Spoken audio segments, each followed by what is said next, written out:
Nunca uma lei vai conseguir prever todas as situações concretas que vão se apresentar para um administrador público. Obrigatoriedade da licitação.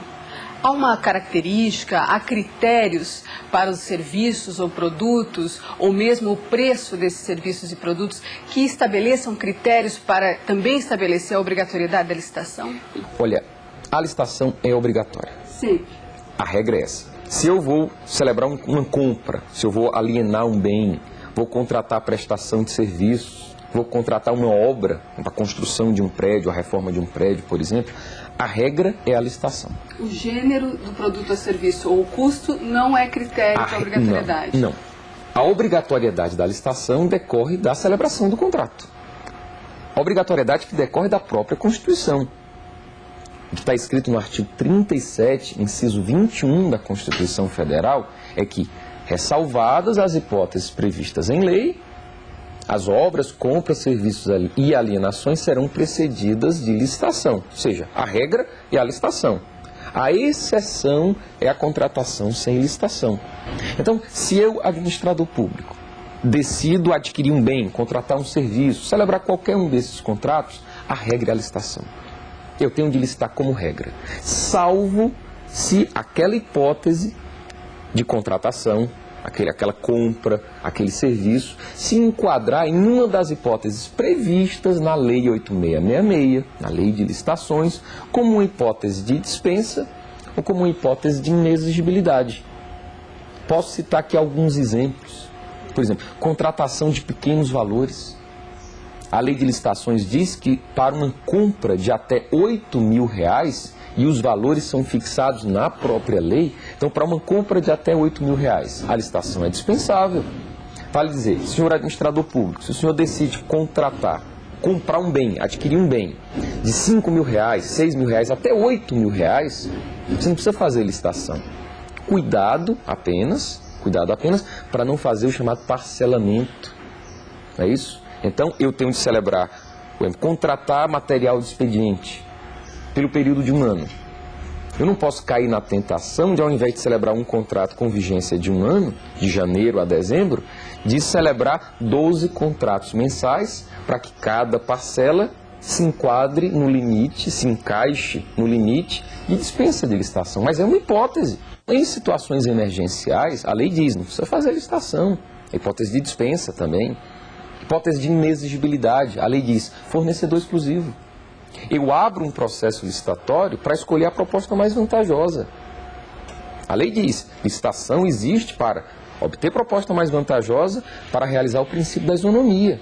Se eu só tenho, por exemplo, um fornecedor, se eu só tenho uma pessoa em condições de apresentar a proposta, a lei diz, a licitação é inexigível porque a competição é inviável. A lei a rigor diz que sempre que for demonstrada a inviabilidade de competição, não se faz licitação porque é hipótese de inexigibilidade. Agora, tudo isso precisa ser demonstrado. Eu digo, um dever básico de qualquer administrador público é o dever de prestar contas. Então ele vai ter de gerar um processo. Tem de gerar um processo, caso ele licite, caso ele não licite.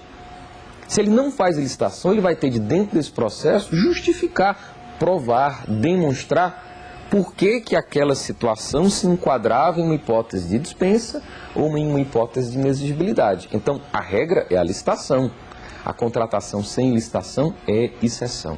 Quem pode licitar? Já sabemos que a administração pública tem a obrigatoriedade de exercer a licitação, mas quem está do outro lado da mesa? De um lado, o poder público. Do outro lado, quem pode estar? A administração pública, ela segue norma de direito público. Os particulares, a rigor, atuam no direito privado. Então, quem está do outro lado são particulares, são empresas. Só que essas empresas, quando apresentam propostas e são contratadas pela administração pública, elas submetem-se ao direito público. Vale dizer, elas submetem-se à lei de licitações, à lei 8666. Então, convém que os próprios particulares que contratam com a administração pública conheçam essa legislação. Ele é particular, ele está no direito privado. Quando ele apresenta uma proposta da administração pública, ele se dirige, ele vai para o direito público. Então ele também se submete a essa lei que é formalista, que exige todo um procedimento do próprio contratado.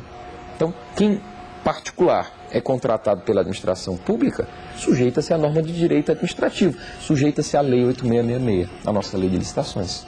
Um exemplo, a subsidiária da Petrobras, a BR Distribuidora, tem de fazer licitações. Ela é uma empresa que integra a administração pública federal. Então tem de seguir licitações, tem de fazer licitações, tem de seguir a lei de licitações. Mas quando ela vende combustível, que é a sua atividade fim, não é isso? Aplica-se o direito privado. Então é possível, em algumas situações, não aplicar a lei de licitações, mesmo sendo da administração pública, empresa pública, economia mista, exploradora de atividade empresarial. Quando está na sua atividade fim, vai ter de prestar contas, vai ter de dizer por que adotou tal contrato, por que contratou tal pessoa, por que adotou tal valor. Mas não precisa seguir a lei de licitações, existe uma liberdade maior. Até porque se espera hoje dessas empresas que elas sejam competitivas, não é isso? E seria, de fato, um pouco complicado querer que a Petrobras, que o Banco do Brasil, no exercício de sua atividade fim, que são atividades empresariais, seguissem normas de direito público.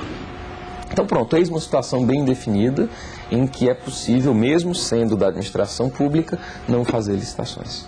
Nesse caso, os prefeitos, em especial, que é o que a gente está tratando, a administração pública municipal, eles não ficariam muito à mercê do seu próprio bom senso e também à mercê de equívocos? E aí também entra a lei de responsabilidade fiscal, que estabelece essa fiscalização, esse certo controle sobre os gastos da administração pública?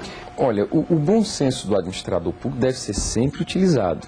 Mas o bom senso do administrador público, aliás, bom senso é tido como a mercadoria que mais existe no mundo, porque quem menos tem, mais acha que tem. Então, deve sim o administrador público procurar utilizar o seu bom senso, mas nos limites que a lei lhe faculta, que a lei lhe apresenta. Quando eu falo em lei, não é apenas a lei de licitações, é também, por exemplo, lei de responsabilidade fiscal.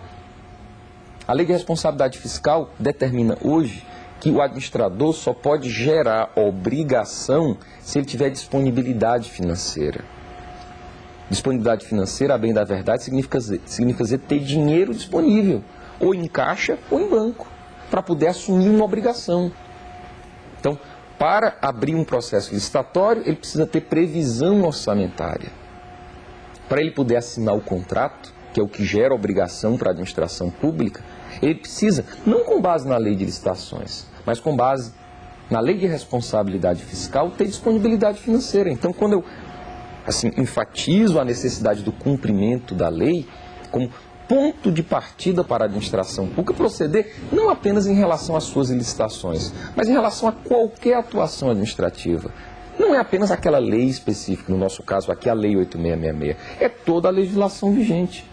Então, um administrador público vai celebrar um contrato, ele tem de seguir a lei de licitações, ele é obrigado também a seguir a lei de responsabilidade fiscal ou alguma outra lei especial que se aplique. Então, o que se espera do administrador público é conhecimento da lei. E nesse ponto, esse programa, esse curso, não é isso, a ser divulgado pelo Instituto Legislativo Brasileiro do Senado Federal, é muito importante, é muito conveniente.